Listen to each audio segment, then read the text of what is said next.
جب آقا نے صحابہ کو کہا وقت آئیں گے صبح کو لباس بدلیں گے، شام کو دوسرا بدلیں گے، قسم قسم کے کھانے کھائیں گے، ایسے کہا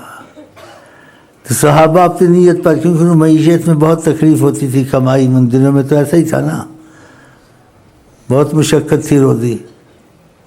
تو انہوں نے کہا تو بہت ہی اچھا وقت ہوگا کہ انسان یعنی معیشت کے غم سے چھوٹ جائے گا، ان سے تو آرام سے نمازیں پڑھ گا، یہ پڑھ گا، یہ فکر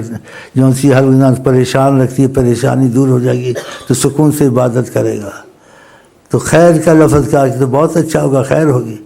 آپ نے کہا تم خیر میں ہو، ہم شرار الخلق، اللہ کی بدترین مخلوق وہ ہوگی۔ دیکھا، کہا تم خیر میں ہو، وہ بدترین مخلوق ہوگی، ان کے قسم قسم کے کھانے ہوں گے۔ دیکھتے ہیں کتنے کھانے قسم کے، پتہ نہیں کیا کیا، پھر کتابوں میں لکھتے ہیں، ڈائجسٹنگ چیزوں میں لکھتے ہیں، ریڈیو میں سکھاتے ہیں، لیکن آقا کی بات کو اہمیت دی جائیے، یہ سمجھیں کہ ہم معافی میں ہیں، کمزور ہیں۔ جو ایسے کھانے ہم کھاتے ہیں تو سوچ ہونی چاہیے اچھا نہیں کرتے ہم، اس میں فضیلت نہیں ہے، لیکن یہ نیت کرے خدا کرے تقویت ہو جائے، ہماری یہ کمزوریاں دور ہو جائیں، یہ نیت کرے، یہ نہ سمجھے کہ بہت اچھا، ایسے نہیں اچھا۔ آپ نے کہا سادگی اچھی ہے، آپ سرکے سے روٹی سے ایسے کھاتے تھے، کہتے تھے بہت اچھا